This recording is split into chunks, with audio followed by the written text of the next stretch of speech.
Hello everyone, আশা করি আপনারা ভালো আছেন। চলে আসলাম একটা নতুন ইয়ামি রেসিপি নিয়ে।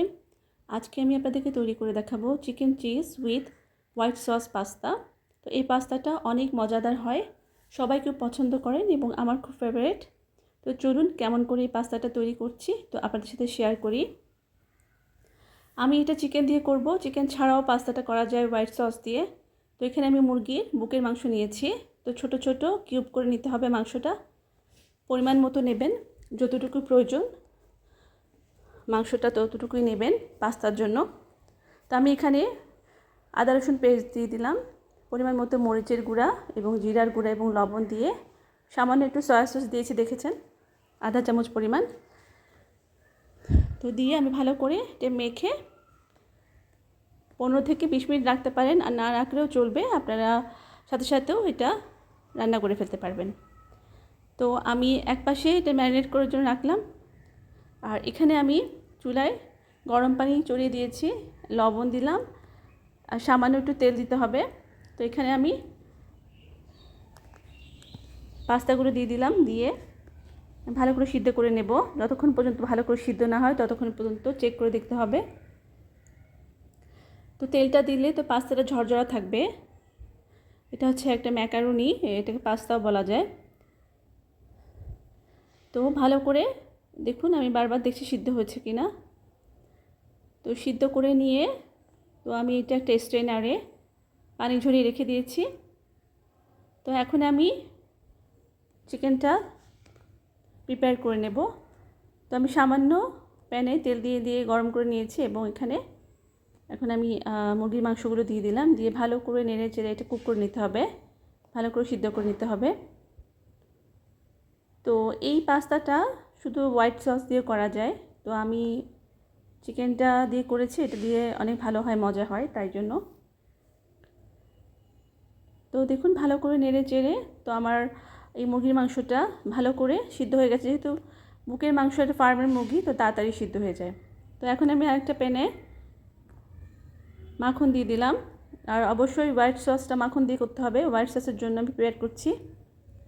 হোয়াইট সসটা তৈরি করার জন্য অবশ্যই মাখন লাগবে, মাখন ছাড়া হবে না, অনেকে তেল দিয়েও করে।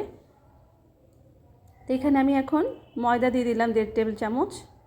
তো ভালো করে একটু ভেজে নিতে হবে, একটু হালকা ব্রাউন করে ভেজে নিতে হবে। ময়দার সাথে যদি আমরা মাখনটাকে একটু ভেজে নিই তাহলে একটু সুন্দর একটা ফ্লেভার আসে। তো আমি ভালো করে ভেজে নিয়ে এরপর এখানে আমি এখন লিকুইড মিল্ক আমি জাল দিয়ে রেখে দিচ্ছিলাম, নর্মাল লিকুইড মিল্কটা আমি এখন দিয়ে দেবো এখানে। দেখুন ভালো করে একটু ভেজে নিয়েছি, ভেজে এখন 1 গ্লাস পরিমাণে আমি লিকুইড মিল্ক দিয়ে দিলাম। তো আপনার থিকনেসটা কতটুকু রাখবেন এটা আপনাদের খাওয়ার উপরে। আমি একটু গাঢ় টাইপের পাস্তাটা খাই, একদম পুরা মানে সসটা আমি একটু মানে গ্রেভিটা একটু গাঢ় থাকে আমার। তো ভালো করে নাড়তে হবে, আর সব সময় আপনারা এইটা দিয়ে নাড়বেন, চামচ দিয়ে নাড়লে ময়দাটা দলা পাকা যেতে পারে। এই জন্য একটা হ্যান্ডউইচ দিয়ে ভালো করে নেড়ে আমি মিশিয়ে নিয়েছি এবং ভালো করে স্মুথ হয়ে গেছে। এরপরে আমি এখানে গোলমরিচের গুঁড়ো এবং চিলি ফ্লেক্স দিয়ে দিলাম, শুকনো মরিচের গুঁড়ো, সামান্য একটু চিনি দিলাম এবং লবণ দিলাম। চিনিটা আপনারা স্কিপ করতে পারেন, চিনিটা অনেকে পছন্দ করে না, তো আমি একটু টেস্টটা বারবার জন্য চিনিটা দিলাম। তো ভালো করে নেড়ে চেড়ে এখানে আমি এখন চিকেন কারিটা দিয়ে দিলাম, যেটা আমি রান্না করে রেখেছিলাম পাস্তার জন্য। তো পাস্তার সাথে ভালো করে মিক্স করে নিচ্ছি, দেখুন এভাবে করে ভালো করে মিক্স করে হালকা একদম জালটা একদম চুলার জালটা হালকা থাকতে হবে। এরপর আমার বাসায় যে চিজটা ছিল ওটাই দিচ্ছি, যে কোনো চিজ দিতে পারেন, এখানে আমি আড়ঙের চিজ ছিল, আমি এটাই দিচ্ছি এখন। তো ভেঙে আমি 2-3 টুকরা দিয়ে দিলাম। চিজটা এখন এটার সাথে গলে যাবে, চিজ তো মেল্ট হয়ে যাবে এখানে, যেহেতু গরমের তাপ, গরমে এখন চিজটা এই জন্য বেশি কুচি করে নিয়ে আমি এরকম করে দিয়ে দিলাম। দিয়ে যখন চিজটা গলে গেছে এরপরে আমি এখানে পাস্তাটা দিয়ে দেব।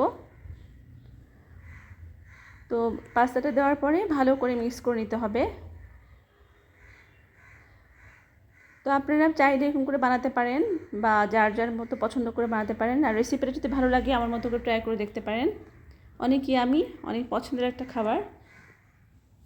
তো ভালো করে আমি দেখুন মিক্স করে নিলাম। তো হয়ে গেল আমার মজাদার পাস্তা, আর খুব ইজি তৈরি করা। তো বাসায় আপনারা চাইলে এভাবে করে রান্না করতে পারেন।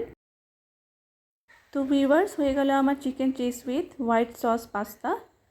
তো এই রেসিপিটা যদি আপনাদের ভালো লাগে তো আপনারা বাসায় ট্রাই করবেন অবশ্যই, আর কেমন হলো আমাকে জানাবেন। আবার নতুন নতুন রেসিপি নিয়ে আপনাদের সামনে হাজির হব। তো আপনারা সবাই ভালো থাকবেন, সুস্থ থাকবেন। আর আমার ফেভারিট মিন্ট তো আছেই, তো দেখেন। তো আজকে এ পর্যন্ত, আল্লাহ হাফেজ।